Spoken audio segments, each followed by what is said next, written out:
రీసెంట్‌గా బార్బల్ పిచ్ మీటింగ్స్‌లో మన బార్బల్ సుశాంత్ ఒక వీడియో చేశాడు. 3-4 అవర్స్ బ్యాక్. సో, అది చూసిన వాళ్ళకి కాంటెక్స్ట్ అర్థమవుతది. చూడని వాళ్ళకి గూడా కాంటెక్స్ట్ అర్థమయ్యేలా మనం సింపుల్‌గా చెప్తాం. లేదు ఇంకా బెటర్‌గా అర్థం కావాలి మీకు టైం ఉందంటే ఈళ్ళు బార్బల్ పిచ్ మీటింగ్‌లో లేటెస్ట్ వీడియో మనోడి మీద 1 కాదు, 2 కాదు, 3 కాదు, 4 కోర్టు కేసులు పడ్డాయి. జస్ట్ బికాస్ మూవీ రివ్యూలు ఇచ్చినందుకు 4 కోర్టు కేసులు ఫ్రమ్ 4 డిఫరెంట్ మూవీ టీమ్స్. మామూలుగా లేదు. అరాచకంగా ఉంది కదా! ఓకే. బార్బల్‌కి సినిమాల రివ్యూలు ఇస్తే బార్బల్‌కి 4 కోర్టు కేసులు పడతాయి. ఆ కోర్టు కేసులకి, ఈ వీడియోకి నీకు ఏందిరా సంబంధం అంటే, అందుకే ఎళ్ళొచ్చి చూడండి అన్నాను. టైం లేదన్నోళ్ళకి మీ డేటా సేవ్ చేయడం కోసం అది కూడా నేను ఎక్స్‌ప్లెయిన్ చేస్తా 2-3 మినిట్స్‌లో. అండ్ నా వ్యూ పాయింట్, నా కేసులు మనం కూడా 2 గాజులు అమ్మాం కాబట్టి, 1 కాదు, 2 కాదు, 2 కేసులు ఉన్నాయి కాబట్టి, అది కూడా యూట్యూబ్ రిలేటెడ్ కాంటెంట్ సంబంధించిందే కాబట్టి మనం క్లియర్‌గా, ఓపెన్‌గా, రస్టిక్‌గా మాట్లాడదాం. అలాగే కొత్తగా వచ్చిన యూట్యూబర్స్‌కి కొత్తగా వద్దాం అనుకున్న యూట్యూబర్స్‌కి వినాలి. నువ్వు వినకుండా మీరు ఏవో ఎగేసుకొని మా దగ్గర మంచి కాంటెంట్ ఉంది, మాకు దమ్ముంది, మాకు మ్యాటర్ ఉంది, మేము ఫుల్‌గా రీసెర్చ్ చేసాం వచ్చేస్తాం అంటే అవ్వదు. మనల్ని కొన్ని వందల సంవత్సరాలు బ్రిటిషోళ్ళు తొక్కేసినట్టు ఆళ్ళు వెళ్ళిపోయినా ఇప్పుడు మనల్ని ఎవరు తొక్కుతున్నారా అంటే బాగా బలిసిన వాళ్ళు. దానికి చాలా పారామీటర్స్ ఉంటాయండి. ఆళ్ళు తొక్కుతున్నారన్నమాట. చివరికి ఇప్పుడు కూడా మనం తొక్కించుకుంటూనే ఉంటున్నాం.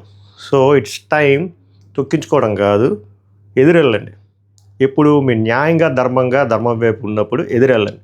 అది ఎలాగో అనేది వీడియోలో చెప్తా. బార్బల్ విషయం చెప్తా, నా విషయం చెప్తా, నా కోర్టు కేసులు, నా వీడియోలు నా కాదికి ఎందుకు పడ్డాయి ఇదంతా చెప్పి ఫ్యూచర్లో గేమ్ ఇది ఎలా ఉండబోతుంది, ఇంకా ఇండియా జస్ట్ నేమ్సేకే డెమోక్రటిక్ కంట్రీయా, లేకపోతే కమ్యూనిజం దేశమా, లేకపోతే ఏంటి, ఫ్రీడమ్ ఆఫ్ స్పీచ్ ఉందా, దాన్ని ఎందుకు కట్టేలు చేస్తున్నారో, అసలు ఈ కోర్టు కేసులు ఏంటి, కాపీరైట్లు, స్ట్రైక్లు ఏంటి, లీగల్ నోటీసులు ఏంటి, చెత్త చెదారం అంటే మాట్లాడినా కూడా తప్పు అయిపోతుందా? అంత బూతులు మాట్లాడుతున్నారు, అంత తప్పు మాట్లాడమారు. అలా బూతులు తప్పు క్రింజ్ కాంటెంట్ చేసి వాళ్ళు హ్యాపీగా ఎదుగుతున్నారు, వాళ్ళ పనులు వాళ్ళు చేసుకుంటున్నారు. వాళ్ళు జఫా డకోడియా యాప్లు ప్రమోట్ చేసుకుంటున్నారు, బాగానే ఉంటున్నారే. జస్ట్ వాళ్ళ మనసు కనిపించింది వాళ్ళు చెప్పుకునే వాళ్ళకి మాత్రం కోర్టు కేసులు.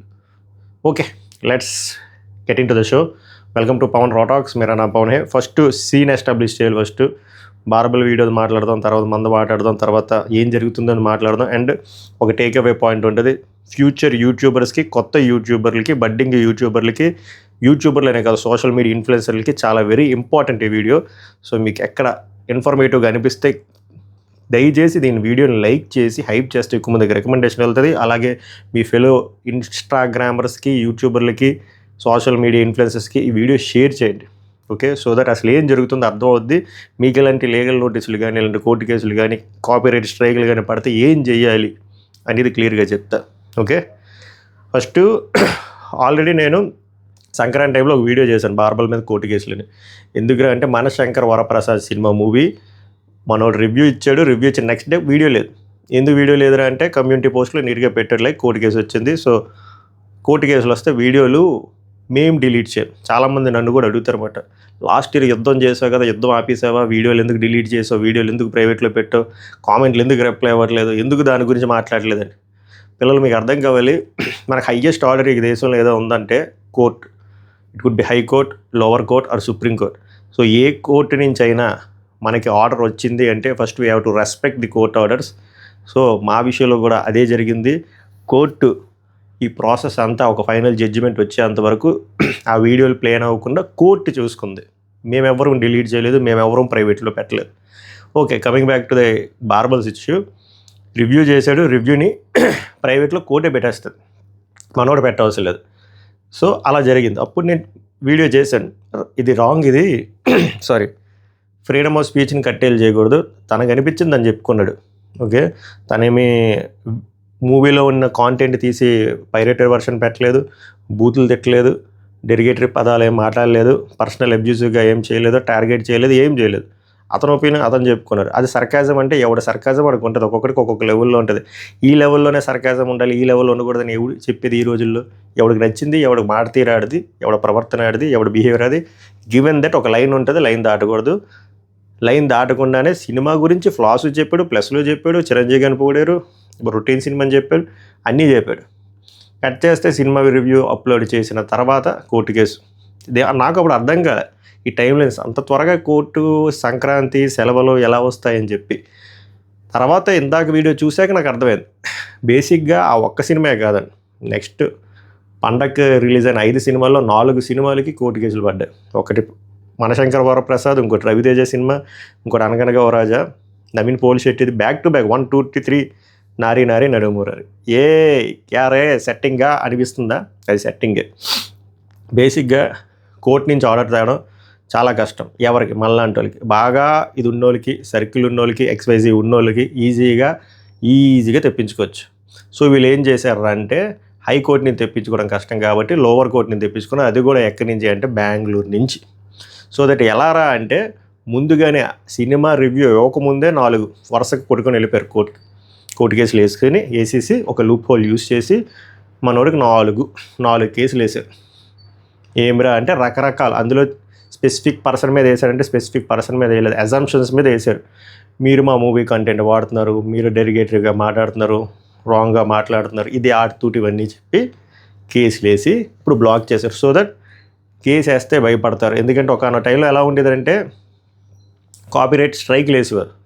తర్వాత పిల్లలకి అర్థమైంది కాపీరైట్ స్ట్రైక్ వేస్తే భయపడకూడదు, మన కంటెంట్ కరెక్ట్గా ఉంది, మనం తప్పు చేయలేదు అన్నప్పుడు మనం అప్పీల్ చేసుకోవచ్చు అని ఎప్పుడైతే విషయం అర్థమైందో, సో యూట్యూబర్ స్టార్టెడ్ అప్పీలింగ్ చేస్తుంటే వెనక్కి వీడియోలు వచ్చేస్తున్నాయి. అప్పుడు వీళ్ళకి ఏం అర్థమైంది? స్ట్రైక్ వేస్తే సరిపోదు, ఒకనొక టైంలో స్ట్రైక్ వేస్తే ఛానల్ పోతుందేమో అని భయపడిపోయారు. ఎవరు? తప్పు చేయలేని వాళ్ళకి. తప్పు చేసిన వాళ్ళు స్ట్రైక్ వేస్తే పోతుంది, అప్పీల్ చేసినా కూడా యూట్యూబర్ ఎవడు. కానీ అండర్ ఫెయిర్ యూస్ పాలసీ, నువ్వేమి నీ కంటెంట్ నువ్వు కరెక్ట్గా చెప్పుకున్నావు, నీ ఫ్రీడమ్ ఆఫ్ స్పీచ్ని కట్టెలు చేసుకోకుండా నువ్వు చెప్పుకుంటే యూట్యూబ్ వాడు ఏమి అంటే అలా అయితే యూట్యూబ్లో ఏ వీడియోలు అవ్వవు, ఏ వీడియోలు మనం ప్లే చేయలేం, ఏ వీడియోలు అప్లోడ్ చేయలేం. ఈ విషయం ఎప్పుడైతే అర్థమైందో ఎస్పెషల్లీ మూవీ ఇండస్ట్రీలో వీళ్ళు ఏం చేస్తున్నారు అంటే కోర్టు కేసులు వేస్తున్నారు. అంటే మధ్యలో ఒకటి ఉంటుంది లీగల్ నోటీస్ అని, అది కూడా లేకుండా డైరెక్ట్ కోర్టు కేసు. కోర్టు నుంచి ఆర్డర్లు తెప్పించుకొని ముందుగానే తెప్పించుకొని ఆ వీడియోలు ప్లే అవ్వకుండా చేసి కోర్టు కేసు పడితే వచ్చినట్టు ఇప్పుడు కోర్టుకి హాజరవ్వాలి. ఓకే, సో ఇంత కష్టం మనం ఎందుకు పడతాము, ఇదేదో వదిలేస్తామని చెప్పి ఇంక రివ్యూలు చేయడం ఆపేస్తారు కదా. సో వీళ్ళ కాన్సెప్ట్ ఏంటంటే రివ్యూలని అలా ఆపేద్దాం అని చెప్పి. అది అసలు కరెక్టే కాదు, డీల్ చేసే విధానమే అది కాదు. సో ఇక్కడ బార్బల్ ఏం చేశాడు? తప్పు చేయలేదు కాబట్టి అటెండ్ అయ్యాడు. యూఎస్ నుంచి బెంగళూరు కోర్టుకి వెళ్ళి అటెండ్ అయ్యి మనోడు రివర్స్లో, మీకు టెక్నికల్ భాషలు అర్థం కాబట్టి రిట్టు అంటారు మేము చెప్పకుండా, ఇందాక యూట్యూబ్లో స్ట్రైక్ పడితే మనం ఎలాగైతే అప్పీల్ చేసుకుంటామో అదేం తప్పు లేదు, ఇన్ఫ్యాక్ట్ మీదే రాంగ్గా ఉందని చెప్పి, అలాగా ఆ లేచిన కేసులు తప్పేమీ లేదు, 4 కేసులు అందులో నా తప్పేమీ లేదు, అండర్ ఫెయిర్ యూజ్లో నా ఒపీనియన్ నేను చెప్పుకున్నాను అని చెప్పి అటెండ్ అయ్యి చెప్పి రివర్స్లో నా ఫ్రీడమ్ ఆఫ్ స్పీచ్ని కట్టేలు చేశారు అని చెప్పి మనోడు 2 వేసాడు. సో ఇక్కడ 4-2 ఇక్కడ మ్యాటరు మీకు బాగా గుర్తుంచుకోవాల్సింది, మీరు ఎప్పుడైతే కోర్టు కేసులతో డీల్ చేసుకుంటారో అప్పుడు you have to put one advocate or legal counsel అంటారు. భారీ అడ్వకేట్ని పెట్టుకోవాల్సిన లేకపోయినా ఒక అడ్వకేట్ని పెట్టుకుంటే advocate will guide you next ఏం చేయాలి. ఎందుకంటే ఆల్ డొమైనే కాబట్టి ఒక నోటీస్ వచ్చిన కోర్టు కేసు పడినా మనం ప్యానిక్ అవ్వడం, నెక్స్ట్ మనం ఏం చేయాలి అన్లెస్ అంటే మనం తప్పు చేయకపోతే. సో ఇక్కడ బార్బల్ భయపడకుండా వెళ్ళి అటెండ్ అయ్యి మనోడు కూడా అప్పీల్ చేసుకుని మనోడు రిట్ వేసాడు, అంటే రివర్స్లో కూడా వేసాడు. ఇప్పుడు అది నడుస్తుంది. సో ఏంటి, పోలీస్ స్టేషన్లో బెయిల్ ఇస్తారు చూసారా, అలాగా మనకు ఒక రిలీఫ్ ఇస్తుంది కోర్టు. మీరు అంతాక మీరు వీడియోలు చేసుకోండి, ఆ వీడియోలు కూడా ప్లే అవుతాయని చెప్పి. అలాగా బార్బల్ 4 వీడియోలు ప్లే అవుతున్నాయి. Barbal can do his videos. But ఇప్పటి వరకు నెక్స్ట్ ఆ వాయిదాలు ఉంటాయి, ఆ వాయిదాలు ఫాస్ట్గా వస్తాయి 2 నెలలు 3 నెలలు. తర్వాత ఇండియాలో కొన్ని కోర్టుల కేసులు ఉన్నాయి కాబట్టి ఆ 3 నెలలు 6 నెలలు అవుతుంది, 6 నెలలు 12 నెలలు అవుతుంది. ఇది నెవర్ ఎండింగ్ ప్రాసెస్, ఎప్పటికీ జడ్జిమెంట్ అయితే రాదు. This is the harsh reality. So ఓవరాల్గా ఇక్కడ టేక్ అవే పాయింట్ మీరు తెలుసుకోవాల్సింది ఏంటంటే వీళ్ళు కంట్రోల్ చేస్తున్నారు, ఇంకా చెప్పాలంటే భయపడుతున్నారు. మీరు రివ్యూలు ఇస్తే మీ మీద కోర్టు కేసులు వేస్తా, మిమ్మల్ని రోడ్డు మీదకి తీసుకొస్తా, మీరు కెరియర్లు పోతే ఇది అదని చెప్పి. కోర్టు కేసు పడిపోయినంత మాత్రాన మీ కెరియర్లు పోవు అన్లెస్ అంటే మీరు తప్పు చేయకుండా న్యాయం మీద ధర్మం మీద మీరు ఉంటే. తన ఒపీనియన్ తను చెప్పుకున్నాడు, ఎటువంటి బ్యాడ్ లాంగ్వేజ్, కస్ లాంగ్వేజ్, పైరేటెడ్ కంటెంట్ వాళ్ళైనప్పుడు ఎందుకు భయపడాలి? భయపడకుండా అటెండ్ అయ్యి రివర్స్లు వేసాడు చూసారా, అది మాస్టర్ స్ట్రోక్. ఇప్పుడు వాళ్ళు ఏం చేయలేరు, దీనికి ఏం రాదు. బాగా బలిసి ఉంటారు కాబట్టి వాళ్ళు డబ్బులు మేపుతారు. సో దీనికి వెడ్డిక్ట్ రావడానికి చాలా టైం పడుతుంది. బార్బలో 2-3 నెలలు వచ్చేస్తుంది అనుకున్నారు, కానీ యాజ్ అన్ ఎక్స్పీరియన్స్డ్ బ్యాట్స్మెన్ నేను చెప్తున్నాను కానీ దీనికి వెడ్డిక్ట్ రాదు. అలా అని చెప్పి ఒక సైడ్ కూడా జడ్జిమెంట్ వెళ్ళదు, కంటిన్యూ అవుతూనే ఉంటుంది. సో కొత్తగా వచ్చిన యూట్యూబర్లకి నేనేం చెప్తున్నానంటే మీ ఓన్ కంటెంట్ కానీ మీ ఫ్రీడమ్ ఆఫ్ స్పీచ్ని కట్టేలు చేస్తే కానీ ఎవరైనా ఇలాంటి లీగల్ నోటీసులు ఇచ్చినా కోర్టు కేసులు వేసినా దయచేసి భయపడద్దు. ఒక లీగల్ కౌన్సిల్ అంటే ఒక అడ్వకేట్ని పెట్టుకొని ఒకసారి మీరు అటెండ్ అయితే సరిపోతుంది. తర్వాత అడ్వకేట్ విల్ టేక్ కేర్. దాని తర్వాత తప్పు లేకపోతే మీరు రివర్స్లో అప్పీల్ చేయండి. తర్వాత అది వాయిదాలు నడుస్తుంటుంది. మీ టైం బాగుంటే జడ్జిమెంట్ కూడా వస్తుంది. జడ్జిమెంట్ వచ్చినా రాకపోయినా మీకు రిలీఫ్ వస్తుంది, అన్లెస్ అంటే మీరు తప్పు చేయకపోతే. కాకపోతే ఇక్కడ ప్రాబ్లం ఏంటంటే ఖర్చు అవుతుంది. అడ్వకేట్లకి మనీ ఇవ్వడానికి ఖర్చు అవుతుంది. బార్బల్ లాంటి వాళ్ళు నాలాంటి వాళ్ళు ఇచ్చారనుకుంటే ఓకే, అందరి దగ్గర అన్ని డబ్బులు ఉండవు కాబట్టి ఒక మిడ్ రేంజ్ అడ్వకేట్ని సెట్ చేసుకుని, మరి హైకోర్టు లాయర్ని, వీళ్ళు సుప్రీంకోర్టు లాయర్లు కాకపోయినా నార్మల్ లాయర్స్ ఉంటారు కాబట్టి ఒక 25,000 30,000తో వాళ్ళు మిమ్మల్ని డీల్ చేస్తారు. ఐ హోప్ మీకు అర్థమై ఉంటుంది. ఇప్పుడు coming back to my case, ఇప్పుడు నేను ఇది ఎందుకు చెప్పానంటే, బార్బల్ ఏమన్నాడంటే, బార్బల్లో నాకు నచ్చింది, నేను తప్పు చేయలేదు, వాళ్ళు నాకు వేసారు, నేను వెళ్ళాను, అటెండ్ అయ్యాను, రెస్పెక్ట్ ఇచ్చాను, తర్వాత నేను అప్పీల్ చేసుకున్నాను, నాకు టెంపరరీ రిలీఫ్ వచ్చింది, నేను మీకు కన్వే చేస్తున్నాను. నేను ఇక్కడ మీ దగ్గర ఫండింగ్ చేసుకోవట్లేదు, మనీ ఫండింగ్, సింపతి కూడా గెయిన్ చేసుకోవట్లేదు, నా పెయిన్ మీకు చెప్తున్నాను. అలాగే నాలాగా ఇప్పుడు నాకు ఎక్కువ రీచ్ ఉంది కాబట్టి నాకు ఇప్పుడు ఇలాంటివి పడుతున్నాయి, రేపొద్దున మీకు ఎక్కువ రీచ్ వచ్చినా కూడా మీకు ఇదే జరుగుద్ది. సో మీకు ఎవరైనా ఇలాంటి వాళ్ళు ఉంటే భయపడొద్దు అని చెప్పాడు. అది నాకు నచ్చింది. అండ్ ఎవరైనా ఇలాగా సైలెంట్గా మీకు కూడా ఇలాంటి నోటీసులు వస్తే నెక్స్ట్ మీరు చేయాల్సిన పనులు ఇవి, అండ్ మీరు కూడా రెస్పాండ్ అవ్వండి అన్నాడు. కాబట్టి మనకు ఆల్రెడీ ఇందులో ఎక్స్పీరియన్స్ అయింది కాబట్టి నేను రెస్పాండ్ అవుతున్నాను. ఇప్పుడు బార్బల్కి రివ్యూల మీద పడినట్టు, ఇప్పుడు నాకు last year couple of clinics మీద ఫైట్ చేసినప్పుడు ఇది రాంగ్, అది కూడా జస్ట్ అవేర్నెస్ పాయింట్ ఆఫ్ వ్యూలో చెప్పినందుకు ఒకటి కాదు 2 పడ్డాయి 2 డిఫరెంట్ క్లినిక్స్ నుంచి. ఫస్ట్ లీగల్ నోటీస్, 2 లీగల్ నోటీసులు, ఆ ఎంటిటీ ఈ ఎంటిటీ దొబ్బలే, దాని తర్వాత బెదిరింపులు, తర్వాత దొబ్బలే, తర్వాత high court, lower court, police case. ఇది ఇప్పటికీ స్టిల్ ఏమవుతుందిరా అంటే, ఇందాక చెప్పిన మేము స్టేజ్లన్నీ దాటిసాం, ఇప్పటికి 3-4 వాయిదాలు అయ్యే, 2 నడుస్తాయి, జడ్జిమెంట్ అయితే రాదు. మనం ఎంత కాంక్రీట్ ఎవిడెన్స్లు ప్రూఫ్లు అన్నీ ఇచ్చేసినా కూడా రాదు. ఎందుకంటే ఇండియాలో సిస్టమ్ అలా వర్కౌట్ అవుతుంది. పైసా ఇప్పుడు నేను ఇప్పుడు వచ్చి చెప్పలేదు ఇది సింపతి కింద వర్కౌట్ అవుతుందని, బట్ టైం వచ్చింది కాబట్టి చెప్తున్నా. ఇప్పుడు 2 months బ్యాకే నేను 2 lakhs కట్టాను అడ్వకేట్. అలాగే మా సైడ్ ఉన్న వాళ్ళు ప్రతి ఒక్కరు 2 కట్టాడు. మేము 2 కట్టడానికి రీజన్ ఎందుకు వచ్చిందంటే, అటుపక్క వాళ్ళు 4 కడతారు. ఎంతవరకు మీరు ఫైట్ చేస్తారు? మీ దగ్గర ఉన్నంతవరకు ఫైట్ చేస్తారు, ఉన్న తర్వాత వదిలేస్తారు. సో వాళ్ళ లాజిక్ కూడా అదే, వీళ్ళు ఎంతసేపు కడతారు, ఏదో టైంలో వీళ్ళు ఎగ్జాస్ట్ అవుతారు, రావడానికి వీళ్ళకి చిరాకు దొరుకుతుంది. సో అలా ఇబ్బంది పెట్ట ట్రై చేస్తారు. బట్ మీరు కరెక్ట్ సైడ్ ఉన్నారు, మీకు కరెక్ట్ సైడ్ ఉండి మీకు జడ్జిమెంట్ వస్తుంది అని మీకు నమ్మకం ఉంటే ఫైట్ చేయండి. కాకపోతే కొంచెం చిన్నలాగా పెట్టుకొని, లేకపోతే వాసిపోతుంది, అంతకుమించి ఏమీ లేదు. సో నా విషయంకి వచ్చేసరికి కూడా నాకు ఏమర్థమైందంటే, కాంటాక్ట్లు పైసలు ఉంటే సరిపోద్ది ఈ దేశంలో. ఇప్పుడు ఎలా ఉంటుందంటే, ఒకడు బ్రాడ్ లైట్లో ఒకరిని చంపేశాడు, అది నువ్వు రికార్డ్ చేసావు, అది నువ్వు సబ్మిట్ చేసావు, నిన్నే బొక్కలాడతారు. ఎప్పుడో తెలుసా, బాగా బలిసిన పార్టీ అనుకోండి, వాళ్ళిద్దరిది తప్పు, నువ్వు వాళ్ళ ప్రైవసీని డిస్టర్బ్ చేసి నువ్వు ఎందుకు రికార్డ్ చేసి అని చెప్పి నేను బొక్కలాడతారు. అలా ఉంది ప్రజెంట్. లాసు, కాంటాక్ట్లు, పైసా మే పరమాత్మ హే. సో అలా జరుగుతుంది. ఎందుకంటే ఇప్పుడు ఏదైతే ఇష్యూ జరిగిందో లాస్ట్ 1 day నుంచి, అది స్టార్టింగ్ ఒక 16-18 మంది మీద వేశారు మా దాంట్లో. ఇప్పుడు కట్ చేస్తే 4-5 ఉన్నారు. మిగిలిన వాళ్ళందరూ సారీలు చెప్పుకొని, బ్యాక్ ఎండ్లో నుంచి డబ్బులు ఇచ్చుకొని, ఇంటర్వ్యూలు చేయించుకొని సైడ్ అయిపోయారు. అందరికంటే బూతులు మాట్లాడిన వాళ్ళు సైడ్ అయిపోయారు, డెరిగేటరీ భాషలు మాట్లాడిన వాళ్ళు సైడ్ అయిపోయారు, రెచ్చగొట్టిన వాళ్ళు, కస్ లాంగ్వేజ్ మాట్లాడిన వాళ్ళు సైడ్ అయిపోయారు.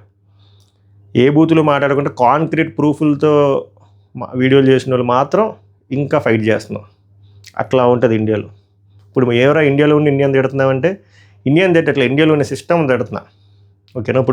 ఇప్పుడు బార్బర్లైన్ ఎందుకు, ఇప్పుడు సింపుల్ అబ్బా, మన ఒక పేరు ఉంటుంది రామన్ రివ్యూర్, పచ్చి బూతులు మాట్లాడతాడు రివ్యూలు చెప్పినట్టు. మనోడిని ఎందుకు ఏం చేయట్లే చాలా లెక్కలు వస్తాయి చేయాలంటే. ఇండియాలో ఉంటాడు, బ్యాక్ ఎండ్లో చాలా ఉంటే, నేను కొన్ని మాటలు మాట్లాడలేను, మళ్ళీ ఏమనంటే ఏదో ఫ్యాక్టరీలోకి వెళ్తుంది. అలాంటి వాళ్ళు ఏమనరు.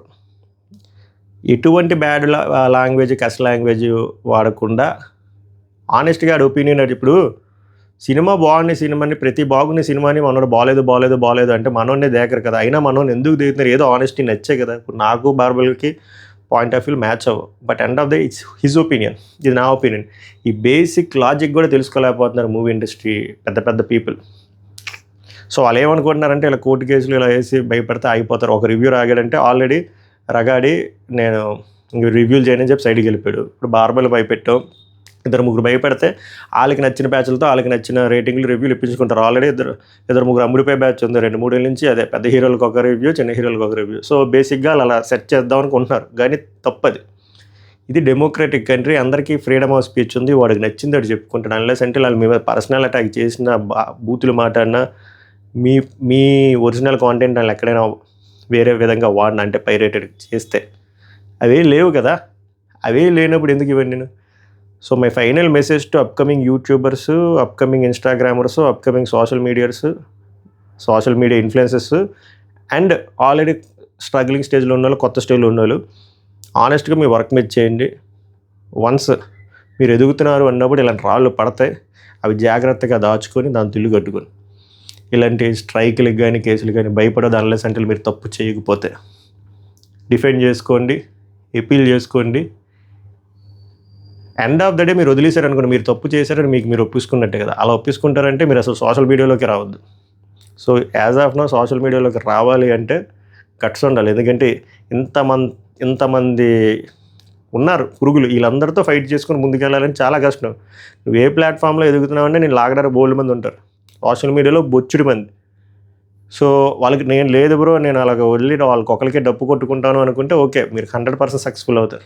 లేదు నేను నీతిగా, నిజాయితీగా, న్యాయంగా, ధర్మంగా నాకు అనిపించింది నేను చెప్పుకుంటానంటే మీకు చాలామంది అనిపించి వస్తారు. వాళ్ళు మీరు తట్టుకోవాలి అంటే ముందే ఆ రెసిలియన్స్ బిల్డప్ చేసుకొని సబ్కాన్షియస్గా ముందుకు రండి, ఫైట్ చేయండి. సో ఇలాంటి ఇష్యూలు ఏమైనా వస్తే కాపీరైట్స్ కానీ, కాపీరైట్ స్ట్రైకులు కానీ, కేసులు కానీ భయపడొద్దు. అడ్వకేట్తో మాట్లాడుకోండి. అడ్వకేట్తో మాట్లాడితే దే విల్ గైడ్. వాళ్ళకి ఇది రోజు చేసే పని కాబట్టి వాళ్ళు ఎలా చేయాలి, ఏం చేయాలో క్లియర్గా చెప్తారు. అంతే తప్ప మీ ప్యానిక్ అయ్యి మీ ప్రొఫెషనల్ పక్కన పెట్టి అనవసరంగా మీ సెల్ఫ్ కాన్ఫిడెన్స్ తగ్గించుకోకండి. So this is my final take away from this video. ఎంతమందికి నాలా అనిపిస్తుందో లైక్ చేసి కామెంట్ చేయండి. ఆర్ మీకు వేరే ఒపీనియన్ డిఫర్ అవుతుంది నా ఒపీనియన్తో అంటే ఆ డిఫర్ అయ్యే ఒపీనియన్ కూడా కామెంట్ చేయండి. మళ్ళీ నెక్స్ట్ వీడియోలో కలుద్దాం. సభకు నమస్కారం, ధన్యవాదాలు.